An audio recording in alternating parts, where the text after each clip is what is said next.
Hey, what's going on, everybody? It's been a very long time since I uploaded anything to my channel, and I don't know, it's been a while. I've been thinking of doing some tutorial slash process videos. I've been getting asked, and really the reason I haven't is because I'm shy, man. That's the truth of it. I think there's a lot of crap in the world, and my stuff is the crappiest of all. So it's like, why pollute the world with more noise? But I'm being asked, so you got to get over these things, I suppose. So here's a couple of black and white stuff, images that I'm going to be sharing, I guess, this morning. Warm-ups of the day. It took about an hour each, half hour to an hour each. I've sped up the footage in this case by 50%. If you want to go back and slow it down, I assume you'll be able to see like the average speed of a stroke for me. I don't know if it's of any value to see how fast or slow my strokes are, but I think the footage for this one was about an hour, and I don't know, it's kind of like, if you want the long version, there will be a long version, or let me know, drop a comment, let me know if you want the long version. I don't know. It's no major difference to me, aside from I don't even know if this commentary is going to be valuable, so I don't think I could talk for an hour and draw for an hour. Well, this is more of an experiment anyway. See if this is interesting, and if it is, maybe I'll do more. I'll make adjustments. So, what we're seeing right now is an underdrawing, like if I took a pencil, and I'm just sort of feeling the shapes, making her. This will be Morticia. Putting her in a square panel, because I like a square panel to start with, because I'm not sure what the composition ultimately will look like. Maybe it'll be portrait style, landscape, or square, who knows. At this time during the picture, I didn't know what the final piece was going to look like. Just a basic, her giving us a Morticia-ish look. So I did the underdrawing, as you can see. I'm using a pencil tool mostly while I'm finding, I guess you could say in air quotes, I'm finding the picture still. I don't know what it's ultimately going to look like yet. So a pencil tool is a quick and easy way to use, if there's anti-aliasing, the opposite of that. There's a lot of pixels and jaggy pixels that I can use that I can use the magic wand tool for to get easy selections. And that's why I use a pencil tool as opposed to the brush tool for my pencil strokes. And on the right, you're going to see me creating layers that are either multiply or screen blending modes. I'll do a separate tutorial for that if you guys aren't familiar with those. But basically, a multiply layer will allow you to add darker colors, whereas light colors on a multiply layer act like an eraser, and screen is the opposite of that. And I use that constantly. I have those bound to F2 and F3 on my keyboard. I recorded them as actions, so you'll see me creating new layers all the time. That'll be either multiplier or screen. And I use blending modes all the time because they're very quick and convenient shortcuts to creating either shadows, light, maybe adjusting colors, although in this case it's going to be a black and white piece. I guess I'll expand more on that another time. And my F4 button is a mirror to mirror the image from left to right, right to left. So you'll see the image flipping all the time.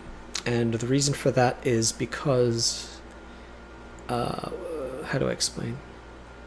For many, centuries, the earliest I've heard someone doing this was Leonardo, but I don't know if he invented it or not. To see an image mirrored allows you to see it with fresh eyes, basically, and you'll see your mistakes far more easily. And I have a bad habit of drawing things lopsided, and I don't know if that's because my eyes are messed up, or if the monitor's messed up, or it could be any number of things. But basically, when I mirror the image, I'm able to see distortions, unintended distortions, more easily. So you'll see me mirroring all the time. And still right now I'm looking for, I think I found the image. And you can see me playing around with her eyebrows a little bit. And you'll see me making eyebrows often and then deleting them, because I think her character, my version of this character, is more delicate, ghostly. And those eyebrows to me tell me, like, this, well, I don't know if this will make sense. It's kind of Rob Zombie-ish. It's like kind of trashy horror movies, which are a genre that, you know, some people like, where it's, you know, overly make-upped lady coming out of a coffin and, you know, sucking someone's blood or something. And I always thought of this character as a little more elegant, ghostly. So by getting rid of the eyebrows, I think it makes her a little more ghostly. But you'll see me attempting to add eyebrows a couple more times, and I think I gave up by the end. But if you saw the thumbnail, you would know. Or maybe it's a surprise, I don't know. So right now I'm deepening colors, but I actually don't want to go too far from midtones. So I'm staying in the gray range of, let's say, 20% gray to maybe 60% gray. I don't want to go all the way to black or white too much, because that's like hitting a drum really hard if you're listening to a cool song. Whereas I want it to be more subtle right now, because I'm still looking for the values. If I use the word values, I mean just shadows and light. If you imagine a pencil, a black and white image, you're only using values. If you look at the top left of my screen there, you'll see a window called color, and it says HSB. And the only value slider that we're playing with is B, as in this case B means brightness, but if it's interchangeable with the word value. So if I say value or brightness, I just mean the gray level between black or white. So in this case, this whole painting is only being measured along the brightness scale. And another time I will explain hue and saturation, which is people say they want to see how I color my stuff. I'll explain that another time. So for now, just think about value and brightness as a 0 for white or 100 for black. Or no, in this case, brightness, forgive me, I'm thinking in terms of CMYK. Brightness would be 0 for black, 100 for white. I'm really sorry for confusing you guys. There are so many little nuances that, like, I don't realize I'm saying it, because I think these things, but I don't say them very often. I gotta get used to, I guess I'm teaching people with these videos. So now you'll see her mouth getting distorted.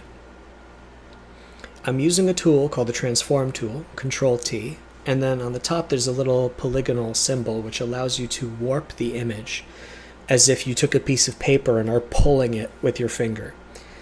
So you saw her lip moving. I do that all the time, because what's the point of redrawing an image if you could just use a quick tool? And for traditionalists, that might, and I was a traditionalist for a long time, that might be kind of controversial, if that's the word. They might say, oh, you're using too many tools. But my position now is once you've learned the techniques, like, I could redraw the piece, technically. I could redraw her mouth, I could redraw her eyes, her head, whatever, her head shape. But really it would be the same result, and I would have lost an extra 10 minutes. So because I'm not practicing at this time, I don't see the need for you spending the extra time to re-render things. Like right now you'll see me do her jaw right there. Some traditionalists, and I do the same thing with her mouth, I move her mouth around. I used to think that was, not the coolest thing, but now it's like, look, if I have to put up some drywall in my apartment, am I going to screw in all the screws by hand, or am I going to use a drill, you know? If I have to fix a table, am I going to use a hammer, or am I going to hit it with my bare hands, you know, karate chop the nails? No. You use tools. There's a job, you use tools. And Photoshop has a lot of tools. And it's okay to use whatever tools are available to you, as long as really the image is effective. I like the word effective. So if my goal is to draw a cool picture and make people say, oh, wow, that's really fun, I want to see how that's made. Really, that's the goal of this image, right? Hopefully people will see this on Twitter or Instagram, and they'll see a little thing of, oh, watch the video of how it was made. So my goal is to entice you. If you're here, I have tricked you, and now you're watching.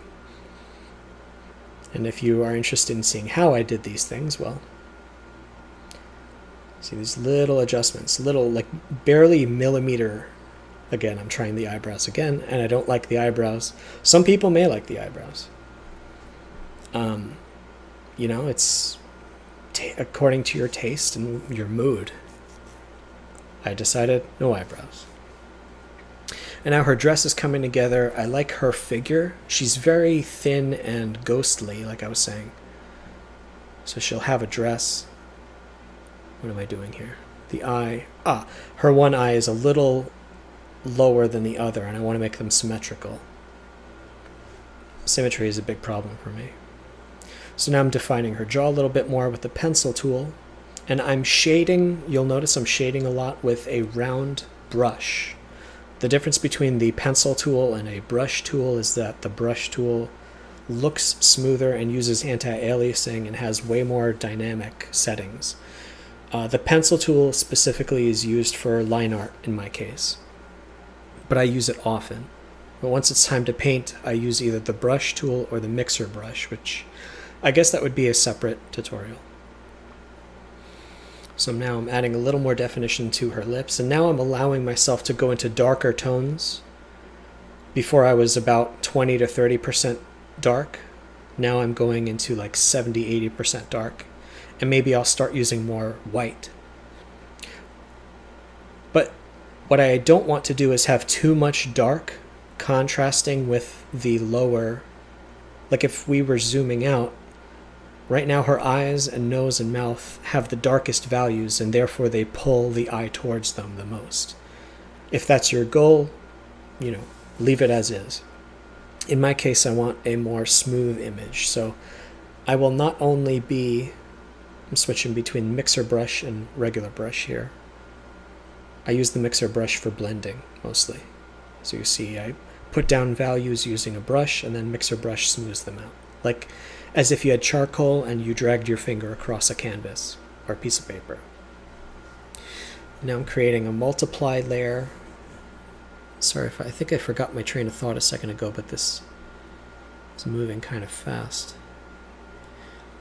I'm now darkening the hair, I think. Neck, we're adding a shadow underneath the neck. It's going to be touching the shoulders. And now really, since the underdrawing is already there, my goal now is to add more depth using darker shadows and lighter highlights. So I won't be changing the image too much, but now we're really, this is the fun part, I think. This is where it's, I would say I'm really painting. I'm deciding where I want the eye to look. And I may not have a ton to say here. That's the hard part of narrating these things. I don't want to be boring, but I also don't want to, I guess you could mute me if I'm boring. Her mouth is a little too small there, so I changed it back. A small mouth is sort of a dollish mouth, which I don't know if that's her character. She's an older lady. A small mouth might be more for, like, the daughter, what's her name? Wednesday. And I do another piece of Gomez where he's got a huge mouth. And in manga, I don't know if this is like a scientific thing, but, you know, certain mouths belong to certain characters. I'm using the rotate tool there, very handy. things like certain body shapes, eye shapes, mouth shapes belong to certain characters, and we have these subconscious biases of a character with big sleepy eyes, for instance, might look mischievous, like she's got a secret. Adding some more definition under the neck, because now I'm thinking about real shadows, whereas before I was just thinking about what's the tone. Like if her skin tone is light, I'll just add light, but now I'm adding actual, if there's light in the room, we're adding that to her figure. We're turning the lights on. Before we were in a vague gray room. And I don't want there to be too much dark under her right now, because I will be adding a shadow later. Breast shape, doing the shadow, is always very difficult, because round shapes and light are always weird. I have to study it more. There are hard edges and soft edges in painting, and round edges, like say a torso or a cheek, are mostly soft edges. But if you look at the chest area there, it's more of like a cone shape, even like a soft cone shape, and that just, it messes around with the shadows in ways that it's different every time, and it's always like I don't want to show my inexperience too much. Despite, joking around, I actually don't spend the most amount of time like studying. I should study more. So we're smoothing now. I like to lay down tones flat, and then I will smooth them afterwards. And I think now the final piece is starting to emerge. We're about 3/4 of the way finished. And a lot of fun touches come out now. Again, I tried with the eyebrows and failed. I'm going to end up moving her arm in a second, because I don't think the pose was really working. And you'll see how I do that. We need darker tones underneath because there's a fold there. It's not like a smooth dress. So I'll be smoothing those in a second.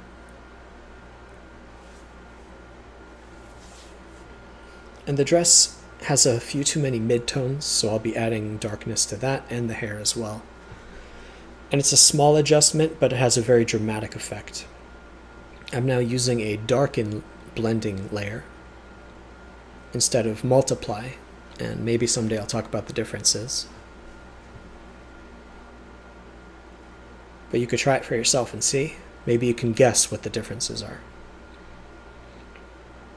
And now she's starting to look really good, I think. The dark of the hair is the darkest value on the piece, and then behind her I'm going to add a highlight to make her figure pop even more. There's this word pop that I like to use. I'm sure it's an industry term, where you're guiding the eye of the audience. And my goal as an illustrator, no matter what I'm drawing, is to, like say a tour guide, I'm trying to make sure that you see how much I added some white behind her, and her figure pops into the foreground. And that's a trick they used to use in old black and white movies, like in Casablanca and stuff. I lowered her arm because the composition just feels better that way. It's like she's leaning on it now. Not a dramatic change. And I'll be adding a slight highlight to her abdomen to make it just look a little rounder. A little bit to the breast there, a little bit to the shoulder, to give the illusion of roundness. Even though the light source is maybe above her forehead and slightly towards us. And then I'll be adding a shadow underneath her chin and on her shoulders to reinforce that illusion. I used to have an old teacher that would talk about he shows you a painting of a truck or something, and it's like, is this a truck? And you would say, yeah, it's a truck. And he's like, no, it's the illusion of a truck.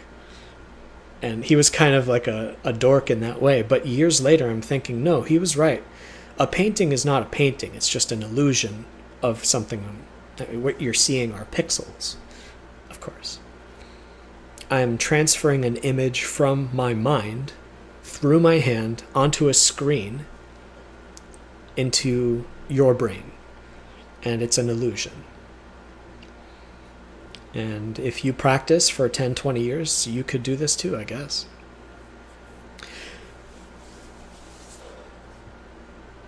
Although I do hope anyone watching, like you, I guess if I do more of these videos, more techniques will come out. I don't really have a formal plan as far as like teaching people how to draw.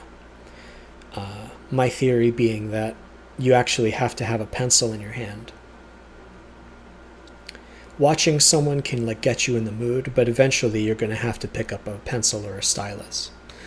And as for tools, by the way, people ask me, this is Photoshop, and I have an Intuos large Intuos 5 Wacom tablet. Bought it years ago for like $500 or something, and I've been using it. I bought a Cintiq once, and it doesn't work with my hand. I'm too used to this. So I say use whatever tools you want. A nice flat tablet should do. Really, it's about getting your hand. The trick is to get your hand to listen to you. It doesn't matter how you get there. And I'm adding a little bit of roundness here to her collar, just to sell the illusion of her dress. The angle of the dress as it hugs her collarbone and goes around her neck. Those kinds of angles are always challenging. If you're pulling an image out of thin air, unfortunately, you have to guess. And I think that shadow under her chin really, maybe I shouldn't have blended that. It looked really good a second ago, but now it's kind of vanished. I'll make her lips a little redder, I suppose. So now I'm like disagreeing with my own choices. This is a very strange experience. And now this, I don't know if it ends up looking good. We'll have to see. I added some darkness under her eyes to make her eyes pop more. I guess it looks okay. I don't know. From far away it looks good. Adding a little bit of highlight on the lip to make the lips protrude more. Some on the cheek, very good. Makes her look a little more alive. And I don't actually like, you'll see that I don't think I blend out these brush strokes. I like showing my brush strokes because you can sort of, as the viewer, feel the hand of the artist. It's not good to blend them too much. That's why I like the Impressionists, because you can see their strokes. And I don't like to spend too much time here as an illustrator, like polishing.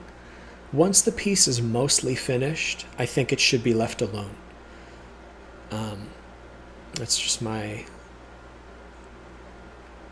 I don't know, superstition, I guess. I tend to overwork pieces, and in comics especially, speed is the most valuable thing.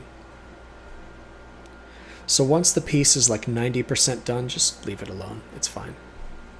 It's an impressionist thing that they used to do. It's if the colors are good, if the picture feels good to look at, why even bother finishing it, in air quotes. Now we're adding a little bit more roundness. If you do it before and after, maybe, I don't know, you could see which version's better. Now looking at it again, maybe the midpoint of that chest on the left should have had a little more roundness. But this is just a warm-up, and even if it was a finished piece, I don't think I would spend too much more time on it.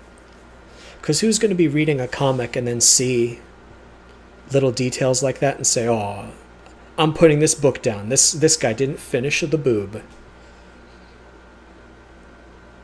Nobody has ever said that, so.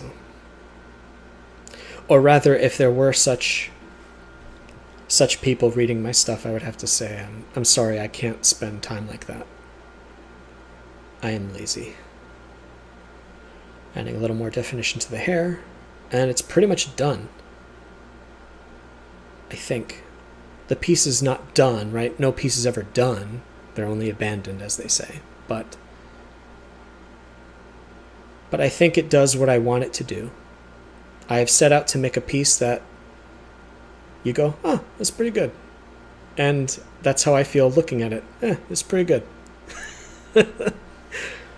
And that's how I draw a black and white piece. I guess I'll continue explaining some more techniques in the next video. But if you've listened this far, I'm very grateful. Thanks for stopping by. It's been a long time. I know I got to use this channel more. If I would add anything else, I'm going to add a link to my Patreon down below. If you feel like supporting the channel, supporting my stuff, if you like my stuff, throw me, it's basically a little tip jar, right? Throw me a buck, throw me a couple bucks, and I will try to do more of these videos. I'll do Q&As, I think, after this summer when things get a little more organized. And I'll be making a bunch of announcements soon, so stick around. I hope you guys liked this. See you in the next video.